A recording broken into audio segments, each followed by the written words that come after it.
Well, okay, so now that you're editor, and you've been an editor now for 5 years. 5 years. How does the reality of it stack up or compare to what you thought or had always pictured it would be? I know Carol's your template. Yes. But it seems like even after 5 years, you would have maybe even a different feeling of what the job should be like. I guess from the outside looking in, and especially how Carol he nurtured stories. I mean, I remember sitting next to him, and there was this old computer system where it would delete line by line, and he would just delete my entire stories and then recraft them.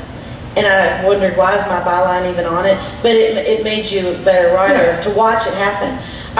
Sometimes I miss that because we're a very small staff.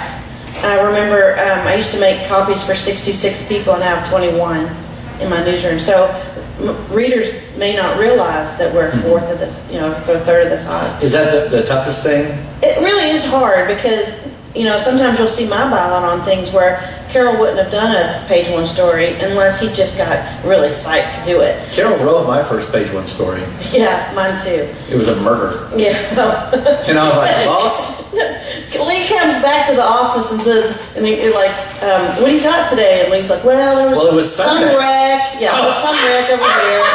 And there was a homeless guy drinking in the alley, and there's some party going on, some fundraiser, and then there's this dead body, but I'm not, dead body was 4 on that list. And I don't know if you know Wichita Falls, but we don't have dead bodies every day. I moved here from Austin. I figured. Yeah. Dead bodies. Dead bodies, a dead body. And Bruce Smith was the weekend, whatever his job title was, but he was in charge on the weekend, which is sort of a scaled down operation. And part of the everyone drew a weekend beat, like once every 8 Sundays. You had to work a Sunday, and so I had to get on the police station and literally sort of just see what all was going on. And I was like, yeah, we got a wreck. Guy fell out of the back of a truck.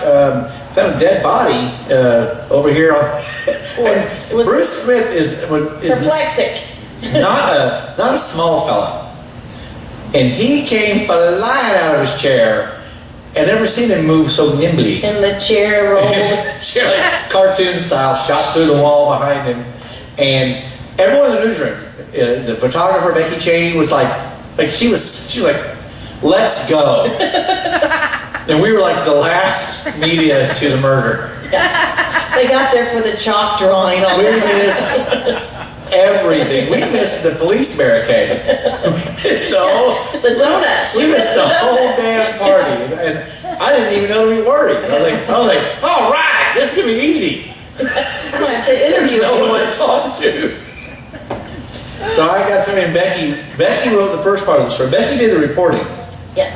Because she was like, okay, she'd been in the paper for 30-something years. But at that point. She was like, okay, you need to go talk to someone. You go find the police. I was like, God, really? Because at that point, I'd always just made up all my stories. I don't mean my news stories. Not my news stories, but I've been a columnist. I'd only written essays. You made up columns? You're not supposed to make up columns. I made up everything. Columns are real, too. Yeah. Opinion columns? Yeah. Well, that's news. I got a whole book full of them.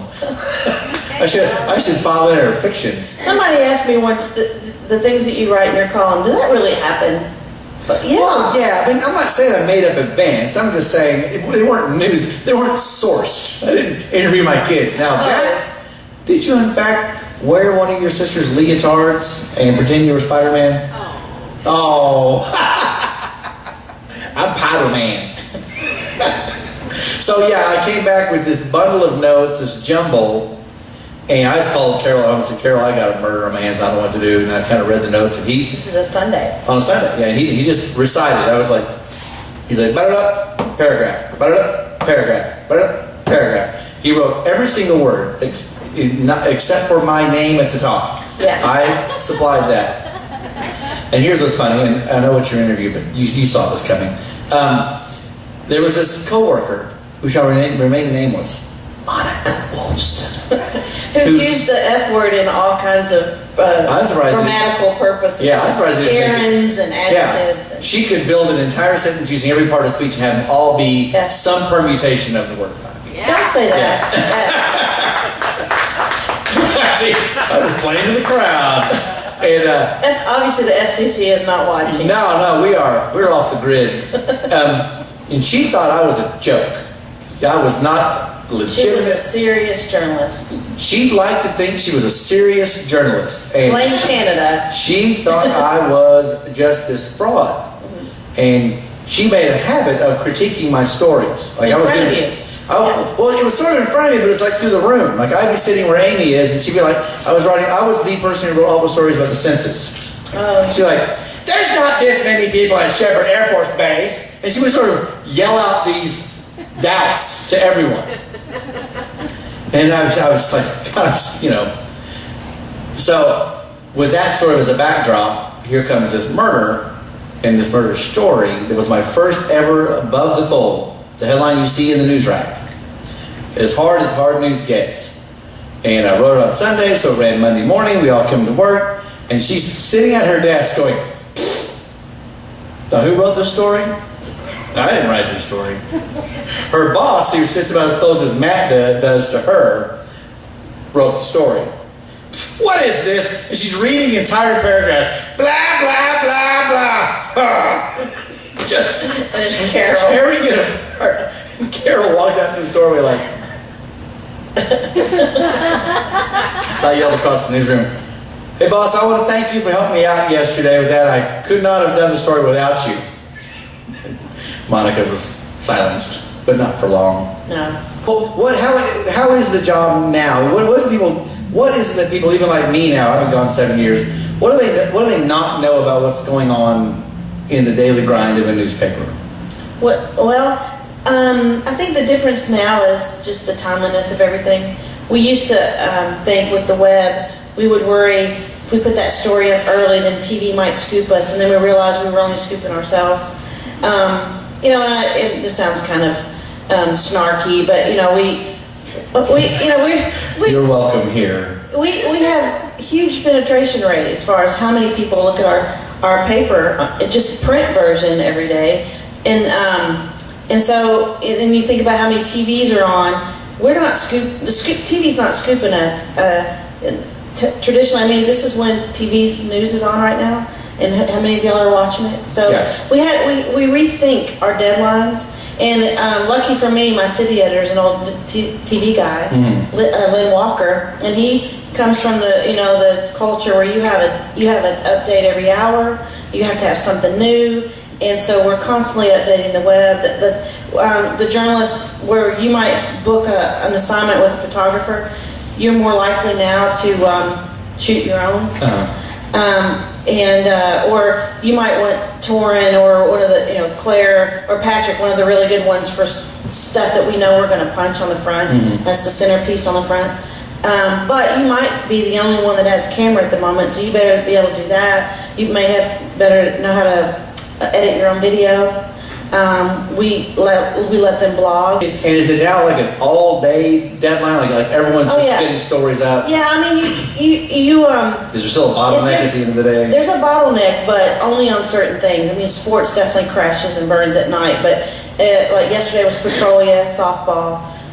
We didn't wait around to put it in tomorrow's paper, then today's paper. We actually had a live blog, so every hit was on our website. So every strike. Trying to do more, like I said before, we locked down Facebook.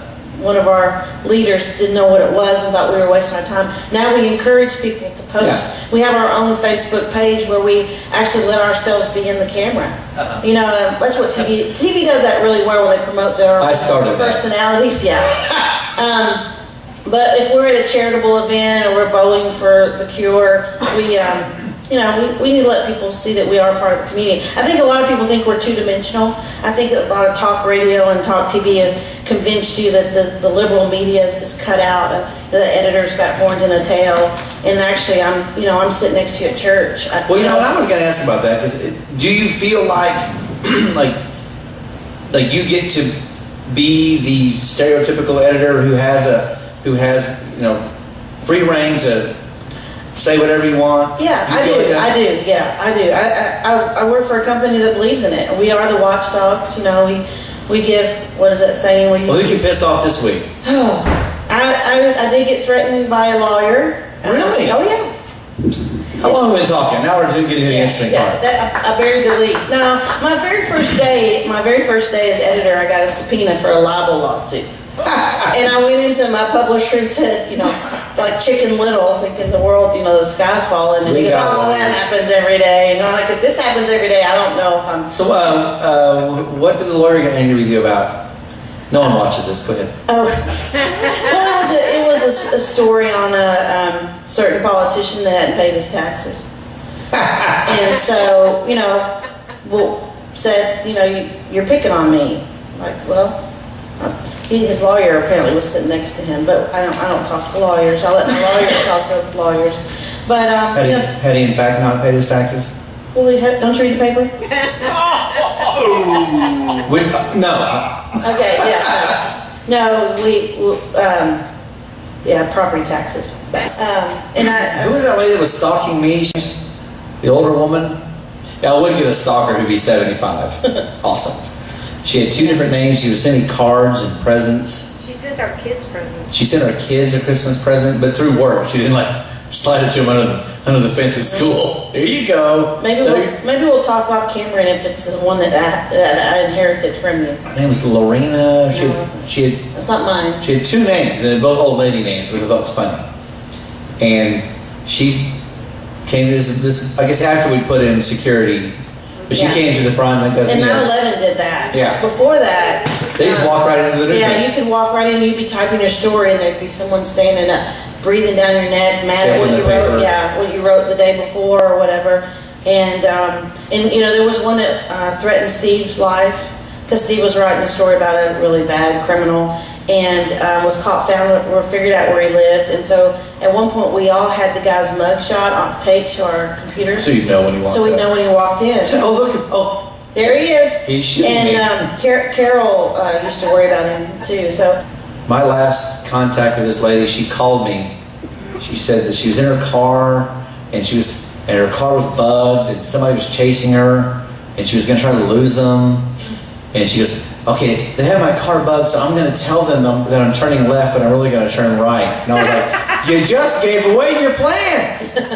And she came to see me one time, and she smelled like every bottle of old lady perfume that had ever existed in the whole world was on her. Jean Naté.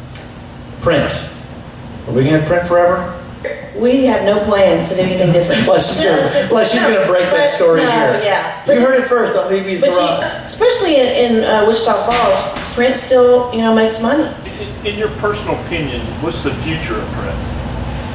I think it's local. I think that you narrow your reach. You narrow the topics that no one else can do.